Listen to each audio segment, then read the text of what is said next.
Salut les amis, j'espère que vous allez bien. Moi je vais bien par la grâce de Dieu. Alors les amis, il y a plusieurs personnes qui me posent souvent la question de savoir avec quel montant est-ce qu'ils peuvent venir ici au Canada et pouvoir s'en sortir. Donc dans cette vidéo, je vais essayer de vous donner quand même quelques éléments. On va essayer de faire les choses de manière vraiment pratique parce que pour que chacun puisse mieux comprendre. Et si je vous dis juste, je vous donne juste un montant au hasard comme ça, je crois que ça ne sera pas bon. Nous allons être assez pratiques. Bon, quand on regarde, regardons par rapport au coût de la vie, tout simplement, c'est-à-dire au montant que vous pouvez dépenser en un mois quand vous venez ici au Canada. Donc je vais commencer peut-être par le loyer. Donc en moyenne, si vous êtes peut-être seul, bon ça nous allons prendre le cas d'une personne qui arrive ici et qui va vivre seul. Si vous allez vivre seul, et on a là deux possibilités. Si vous venez seul, vous pouvez vivre en colocation, c'est-à-dire vous êtes peut-être dans une maison avec une autre personne, vous partagez la chambre avec une autre personne. C'est ce qu'on appelle la colocation. En fait, c'est que vous allez dépenser à cet instant-là. Ça pourra varier, ça sera, on peut dire en moyenne, mettons en moyenne $600. Mettons en moyenne $600. Mettons ça comme ça. Nous allons maintenant prendre la nutrition. La nutrition, si vous voulez manger peut-être pas trop bien, mais d'une manière vraiment, je peux dire minimale, on pourra mettre même quelque chose comme $500. Mettons $500. Ça fait $1100 les amis. Parlons du transport maintenant. Pour le transport, disons que vous pouvez mettre $100 directement là-bas sans réfléchir. Là on met que vous allez prendre le bus pour vous déplacer. Donc vous payez votre ticket de $100 pour vous déplacer pendant un mois. Je crois que ça marche. Donc là on est rendu à $1200. $1200. Si on veut ajouter à ça, disons peut-être quelques petits achats qui sont peut-être indispensables pour vous, peut-être pour pouvoir quand même vous installer. Donc, parce qu'il y a quand même des petites dépenses que vous allez devoir faire. Vous allez peut-être acheter un matelas ou un lit. Donc, en fait, le matelas, le lit là, vraiment, beaucoup de gens n'achètent pas le lit ici. Vous aurez besoin du matelas. Vous aurez besoin de peut-être des trucs qui vont vous aider peut-être pour préparer et tout. Bon, je sais pas si on peut évaluer, donner un petit montant pour ça quand même. Je crois que ça serait raisonnable de donner un petit montant pour ça. Moi, je dirais on peut mettre tout ça à $2000. Mettons tout ça à $2000. Peut-être c'est plus, peut-être c'est un peu moins, je sais pas. Donc, mettons à $2000. Et ça fait qu'on est déjà rendu à combien? $3200. On est rendu à $3200. Mais ce que vous allez dépenser déjà quand même mensuellement, qu'on peut être déjà sûr, c'est qu'on peut être sûr, c'est vraiment les $1200 là que vous allez dépenser. Si on veut ajouter peut-être les imprévus, arrondissons ça à $1500. C'est pas toujours bien de faire des calculs étant trop exact, net là, c'est pas bon. Donc mettons, arrondissons à $1500. arrondissons à 1500 $. Les 2000 $, donc je dis là, c'est peut-être pour vous installer peut-être et tout. Peut-être vous installer. C'est vrai qu'il faut prévoir. Parfois, dans toutes les colocations, généralement, ils vous font payer une fois un mois. Je crois que ça ne dérange pas là-bas. Donc, mettons 1500 $, peut-être par mois, que vous aurez vraiment de fixe là. Mettons comme ça, ça fait 1500 $, plus 2000 $, ça fait 3500 $, peut-être pour un départ. Le premier mois, ça c'est peut-être le premier mois. Et maintenant, les autres mois, vous allez mettez 1500 $ que vous allez dépenser.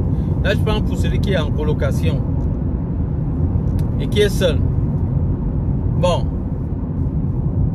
s'il faut convertir ça en francs CFA, donc disons que ça va revenir déjà à 3500 $ en francs CFA.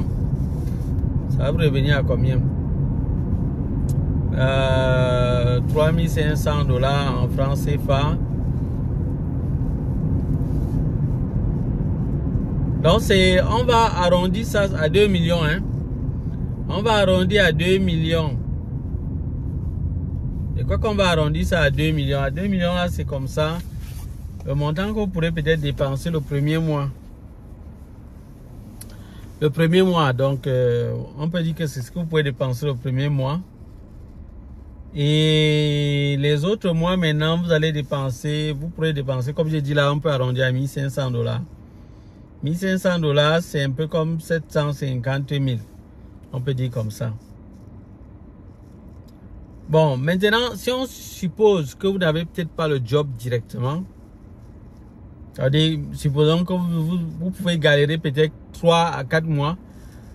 Moi, je dirais même que allez même à l'excès en mettant que vous pouvez galérer peut-être 6 mois ici au Canada. Donc, allez un peu à l'excès, augmentez le nombre de mois. Et il y a même des gens qui ont vraiment fait 6 mois, ils n'ont pas trouvé de job. Donc, mettez 6 mois. Vous allez prendre les 6 mois là, multiplié par 1500. Bon, on avait déjà enlevé un mois. Bon, disons, oui, multiplions par ça par 5. 1500 fois 5. Ça fait 7500. 7500 $. Donc, plus les 3500 là. Donc, on est rendu à 12 000. Non, c'est 11 000. 11 000. 3500, 7500, ça fait 11 000. 11 000 $.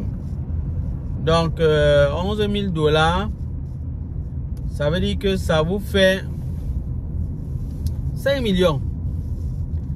Donc, ça fait 5 millions de francs CFA. Donc, vous comprenez donc que si vous êtes seul, vous venez au Canada, ouais, le gouvernement va vous demander quelque chose toujours qui est toujours dans la même tranche. C'est toujours autour de ça. Peut-être un peu moins. Mais nous, on va un peu à l'excès parce que il faut toujours être quand même prudent. Donc, si vous regardez la preuve de fonds, vous allez voir que ça tourne quand même autour de quelque chose comme ça. Donc, moi, je vous dirais, avec 5 millions de francs CFA en poche, que vous avez vraiment en poche, vous êtes seul, ça peut aller.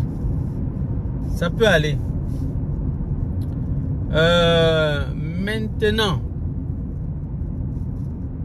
pour quelqu'un qui vient peut-être et qui doit vivre, qui vient avec la famille, là c'est autre chose les amis, c'est autre chose tout simplement parce que le nombre de bouches augmente. Ça veut dire que là, en termes de la nutrition, vous allez payer plus. Vous allez payer plus également pour le loyer parce que vous risquez de ne pas peut-être faire la colocation. Donc vous comprenez donc que ça va encore changer les choses. Vous risquez de ne pas faire la colocation. Donc du coup le loyer que vous pourrez prendre un loyer qui peut tourner autour de 1000 $. La nutrition, mettons que vous êtes juste 2, ça peut vous tourner autour de 800 à 1000 $. Allons à 1000. Ça fait déjà 2000 $. Le transport va vous coûter peut-être, mettons 200 $. 2200. Et pour vous installer, peut-être qu'il y a un peu plus de choses que vous pouvez vous retrouver en train de payer. Parce qu'il y a quand même les choses qu'il faut payer ici, hein, qu'il faut acheter ici, vous, les habits d'hiver et tout. Il y a beaucoup de choses que vous ne pouvez pas avoir. C'est que vous avez au pays, ça ne va pas vous aider ici.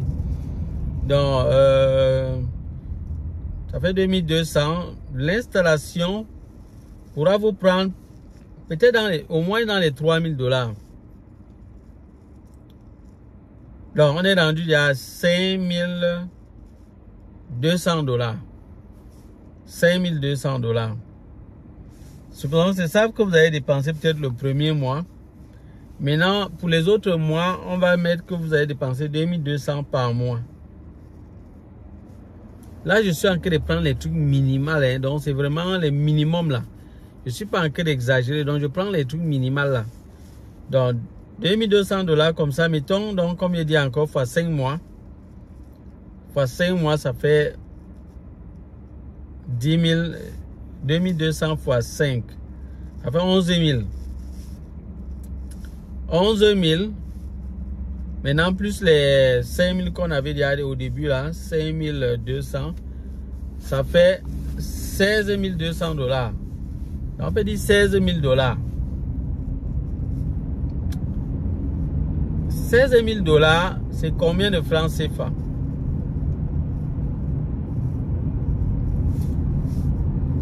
« 16 000 $, ça va vous revenir à... Est-ce que tu as bien calculé l'autre tout à l'heure? Vraiment, j'ai mal calculé. 16 000 $ va vous revenir à... Je crois que c'est dans les 8 millions, hein, 8 millions de francs CFA. Moi, je crois que c'est 8 millions de francs CFA. Oui, c'est quelque chose comme ça. Je crois que c'est autour de 8 millions de francs CFA. Bon, vous allez faire les calculs vous-même. Hein. Donc, je vous donne juste une estimation. Mais sinon, quand on calcule, quand on regarde bien, tout ça tourne vraiment autour du montant exigé par l'immigration canadienne, donc par le gouvernement canadien. Donc, vous comprenez que si vous voulez vraiment avoir une estimation, prenez tout simplement les calculs qu'eux ils ont fait et basez-vous sur ça pour voir combien vous devez mettre en poche.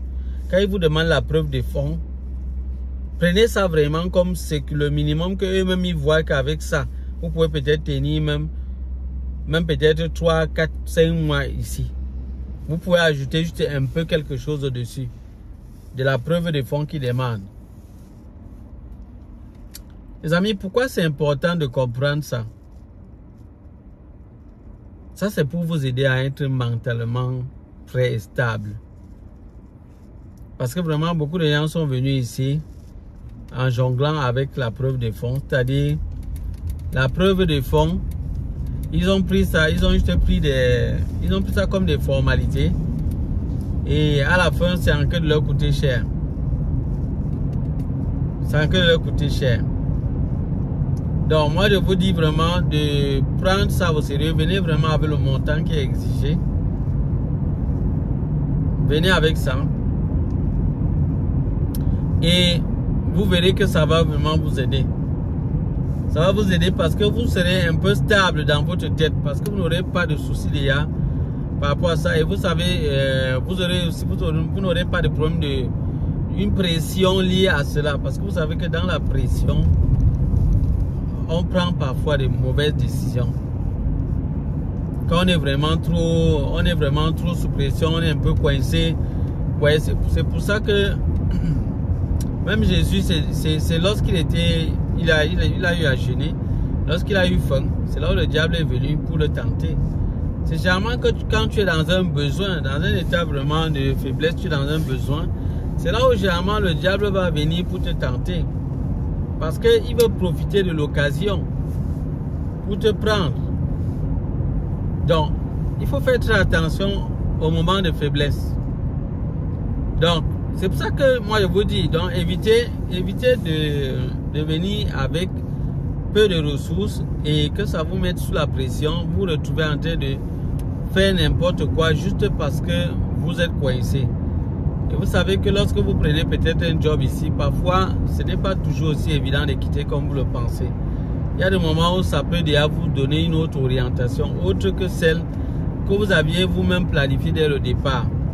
Donc c'est mieux d'éliminer ce stress-là pour prendre des décisions éclairées.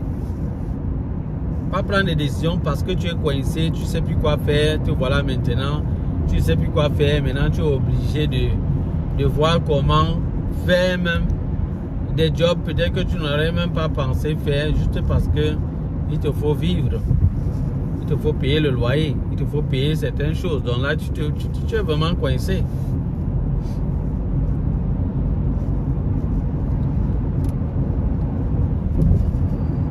C'est ça les amis. Moi je vous conseille vraiment de faire attention. Et si vous comprenez ça, tant mieux. Ça va vraiment vous aider ici. Et ceux qui ne comprennent pas, venez toujours avec d'autres idées. Parce qu'il y a des gens qui font souvent comme si quand on leur conseille, ils croient que on est juste en train de... on veut juste les déranger. Non, on exagère. Venez alors, venez avec n'importe combien. Au moment venu, quand vous aurez besoin de ressources, vous allez comprendre, vous allez mieux comprendre ce que je dis. Parce que vous allez faire n'importe quoi et puis quand ça ne va pas marcher là, vous serez les premiers à accuser les gens, dire que les gens sont méchants. Tu demandes de l'aide à quelqu'un en lui disant que tu vas lui rembourser même, il refuse, comme s'il croyait que quoi. Pourtant, on vous avait prévenu. Vous ne tenez pas compte de ce qu'on vous dit. Vous arrivez ici, quand ça cuit sur vous, vous commencez à embêter les gens, vous traitez les gens de méchants, vous traitez les gens de tous les noms. Parce que pour vous, tout pour vous, rien pour les autres. Donc vraiment, votre manière de penser, vous trouvez que c'est bon de la garder, de garder ça. Et puis, lorsqu'il y a des soucis, non, il faut toujours que les gens vous aident à résoudre vos problèmes. Donc, tout pour vous. Vraiment, ce genre de personnes avec ce genre de mentalité, ça ne vaut pas la peine, ça ne peut pas trop vous aider. Vous aurez du mal à avancer en étant comme ça. Moi, je vous dis déjà, très bien, faites attention. Faites attention. Donc, ceux qui sont sages vont comprendre, ils seront prudents. Ils vont venir avec suffisamment de ressources pour pouvoir s'en sortir. Parce qu'il y a d'autres choses que je n'ai pas mentionnées là, mais des besoins qui peuvent se présenter jour au lendemain. Il y a des besoins qui peuvent se présenter jour au lendemain. Hein, quand on dit que l'hôpital ici, tout est gratuit et tout cela, non les amis, il y a certains médicaments qui ne sont pas couverts. Qui ne sont pas couverts par la gratuité. Non. Donc vous allez aller à la pharmacie, on va vous dire qu'il faut payer. Ça peut vous prendre $300. Parce que les gens à un certain moment font des trucs, ils ne tiennent pas compte de certains paramètres réels. Donc c'est pas tout qui est gratuit parmi les médicaments ou certains produits. Il faut faire attention. Il faut faire attention à ça. Donc ne laissez pas emballer par les gens qui veulent toujours vous faire voir tout en rose. Moi je vous ai dit que ça c'est très dangereux pour vous. Quelqu'un qui ne veut pas toujours vous faire voir, qui ne veut pas vous faire voir la réalité des choses, ne vous aime pas. Il veut vous flatter, croyant que c'est en vous flattant que ça va faire quoi, les amis? Ça ne va rien faire. On va vous flatter, on va vous flatter, on va vous flatter. Et puis, la vérité va vous rattraper.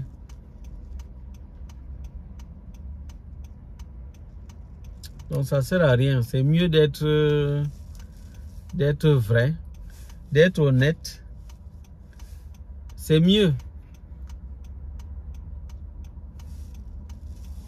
Les gens sont mieux préparés et puis ils vont mieux s'en sortir. Alors, il y a des gens qui me disent non, mais si c'est ça, il faut un si grand montant. Donc je dois me retrouver en train de dépenser peut-être 12 millions, hein, ou 10 millions, ou bien 8 millions, juste parce que je vais au Canada. Mon ami, c'est la réalité des choses. Si tu veux, tu acceptes, si tu veux, tu n'acceptes pas. Tu veux qu'ils disent que quoi? Et c'est pour ça que nous avisons plusieurs personnes pour leur faire comprendre que les choses ne sont pas comme vous pensez. Vous pouvez dépenser comme ça, vous arrivez et puis rien ne se passe. Vous ne vous rendez compte que vraiment les choses ne sont pas comme vous imaginez. Ça ne tient pas bien pour vous. Hein? Tout simplement parce que vous n'étiez pas bien préparé. Et puis, vous commencez à regretter. C'est la situation dans laquelle beaucoup sont ici. Beaucoup de gens regrettent pourquoi ils sont venus ici. Parce qu'ils se rendent compte que les dépenses sont énormes.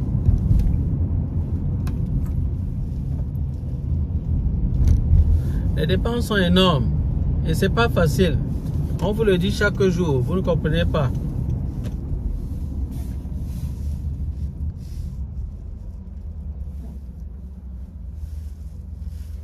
Prenez les choses au sérieux, les amis. Prenez les choses au sérieux.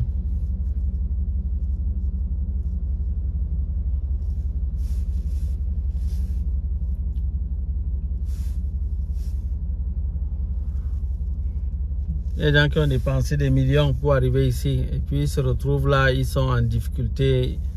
Ils sont vraiment déçus là. Ils sont déçus.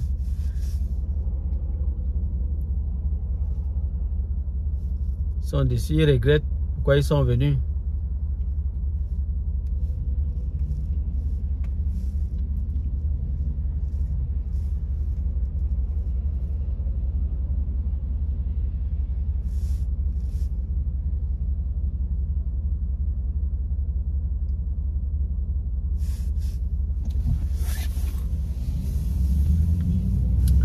Si vous voulez, laissez-vous emballer toujours par le paraître. Le paraître. Vous voulez ce qui paraît beau. Hein? Ce qui est bon à entendre dans vos oreilles. C'est ça qui vous plaît. Que ça vous plaise toujours. Le jour venu, vous allez vous rappeler de mes paroles. Vous allez vous rappeler, dire que il y avait un monsieur là. Il y avait un monsieur là, immigré, réussi au Canada. Il parlait de ça chaque fois. Il parlait de ça, mais moi je ne comprenais pas. C'est comme si mes oreilles étaient bouchées. Vous allez dire ça à qui maintenant? Ne tentez même pas de m'appeler à l'heure là pour dire que pardon, immigré réussi. Vous aviez raison. Vraiment, s'il vous plaît, essayez de m'aider. Vraiment, là maintenant, je ne sais pas quoi faire. Vous allez lire là à l'heure là. Vous allez lire là, c'est tout. C'est quoi? On passe le temps à vous conseiller. On passe le temps à vous dire ce qu'il faut comprendre. Vous ne comprenez pas. Vous jouez la sourde oreille. Vous laissez emballer par les sorciers même. Parce que il y a d'autres personnes même qui viennent là sur la chaîne. Eux, ils n'ont même pas l'intention de venir au Canada. Hein. Ils sont seulement là pour empêcher, du moins pour nuire tout simplement. Et si vous voulez écouter de telles personnes, vous n'allez pas vous en sortir.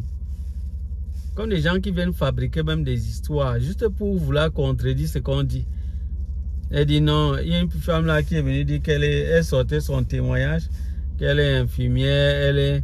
Si elle est ça, tu regardes même son français, tu comprends que vraiment, même par miracle, elle n'a pas fait les études de soins médicaux ici. Ben, ça laisse quand même à désirer. Là. Tu te demandes par quel moyen elle dit qu'elle a passé. Elle a passé ça comment? De quelle façon? Il faut quand même être sérieux.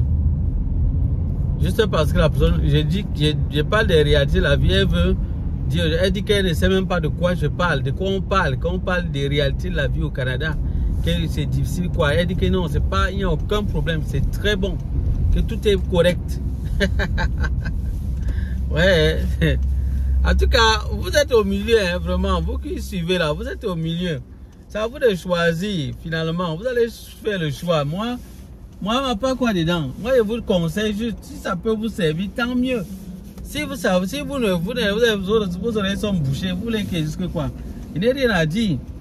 Il y a des gens que dans la Bible, ils ont bouché les oreilles. Même quand Étienne leur parlait, il leur disait la vérité. Ça les énervait, ils ont bouché les oreilles. Donc, vous les fermez vos oreilles. Où est le problème? N'écoutez pas la vérité. Cherchez le mensonge.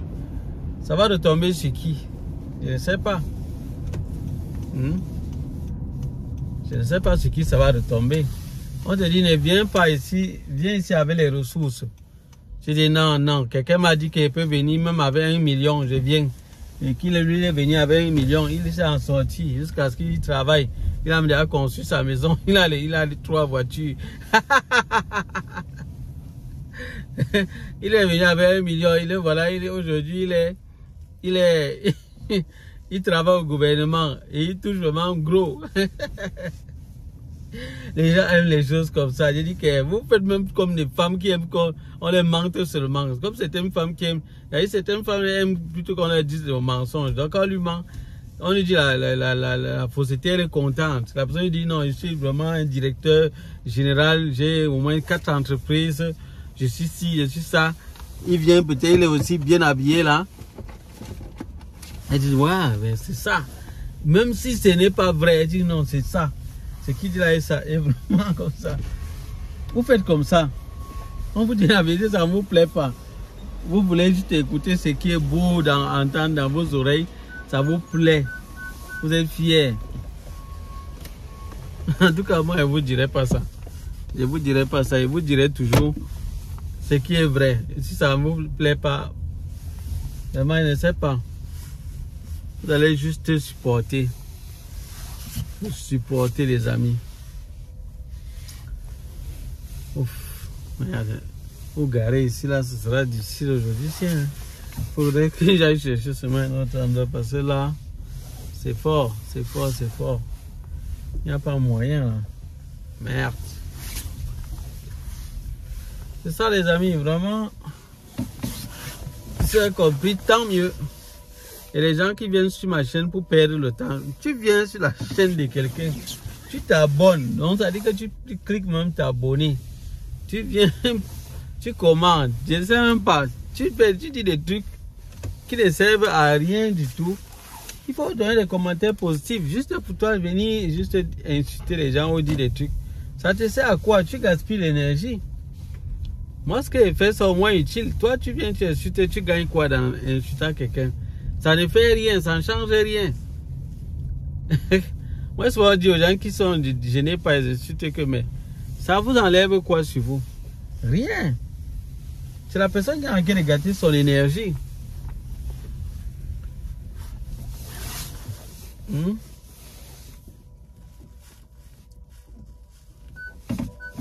Donc voilà les amis, donc moi je vais m'arrêter là pour cette vidéo. Que la grâce de Dieu soit avec vous. Vraiment, soyez sages. C'est tout. Moi, il y a quelqu'un qui m'a dit que non, je mets un gros blouson comme ça dans la voiture pour attirer. Non les amis. Parfois, moi, je fais mes économies. Donc, moi, je n'ai pas besoin de mettre le chauffeur à tout moment. Ça consomme de l'argent. Je mets ça juste quand c'est nécessaire. Et en plus, deuxième raison, quand moi, je mets là, dès que je sors de la voiture, j'entre une fois à l'intérieur. Je n'ai pas besoin d'aller déporter encore mon manteau. Maintenant, quand j'arrive dans le lieu de service, je retire mon manteau.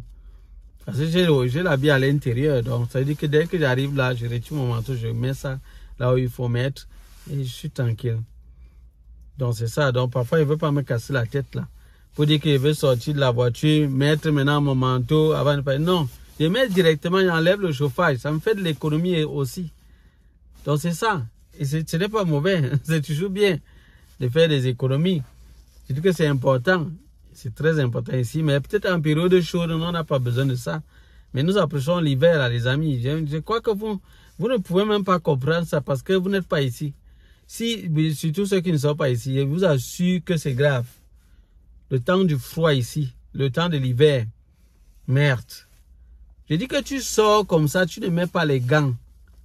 Mais tu as dit que ta main sera tellement glacée que tu vas sentir mal dans tes doigts. On va te dire, même saluer quelqu'un, tu ne pourras pas. Même arrêter quelque chose comme ça, tu ne pourras pas. Tes mains seront tellement sèches. Donc même parfois, à ce moment, peut-être même bouger comme ça, là, ça va te faire mal. Tu ne peux même pas. Quand l'hiver commence réellement là. Non, mais je dis que la main devient solide. Ça fait mal. Je dis ça fait mal jusqu'à l'intérieur. Tu sens mal dans tes doigts. Donc c'est comme si ta main est dans le congélateur. Donc à l'heure là, ici au Canada, c'est comme si on était dans un congélateur. Et c'est même peut-être pire que ça. Donc c'est tellement rude les amis, souvent. Bon, ça dépend quand même des zones. Il y a des zones où c'est quand même encore plus rude. Donc les amis, donc, ça ne joue pas. Donc vous ne pouvez pas comprendre le froid que... C'est pour ça que quand quelqu'un qui d'ici arrive, parfois dans les pays dans lesquels il sortait, qui est peut-être en Afrique là, jamais il peut sortir lui, même quand il fait froid, tu vas le voir porter une chemise tout simplement. Donc vous êtes strange qui dit que mais comment il fait froid, tu ne prends pas le pull, il va dire il fait froid ici. Est-ce qu'il fait froid ici? Il ne fait pas froid. Si tu es déjà habitué à l'hiver d'ici, arrivé au pays là, tu vas voir vraiment que le froid qu'il y a là-bas, c'est comme l'été. C'est tout simplement comme l'été. C'est pour ça que beaucoup d'Européens sont souvent très contents quand ils arrivent de notre côté là-bas. Parce qu'ils voient que le climat, c'est un peu comme si nous, on est toujours en été pour eux. C'est comme si tout nos temps là, c'est toujours l'été, l'été, l'été. Et généralement, les gens sont très contents en été ici. Donc voilà les amis, je crois qu'on va s'arrêter là pour cette vidéo. On se dit à bientôt pour d'autres vidéos. Bye bye.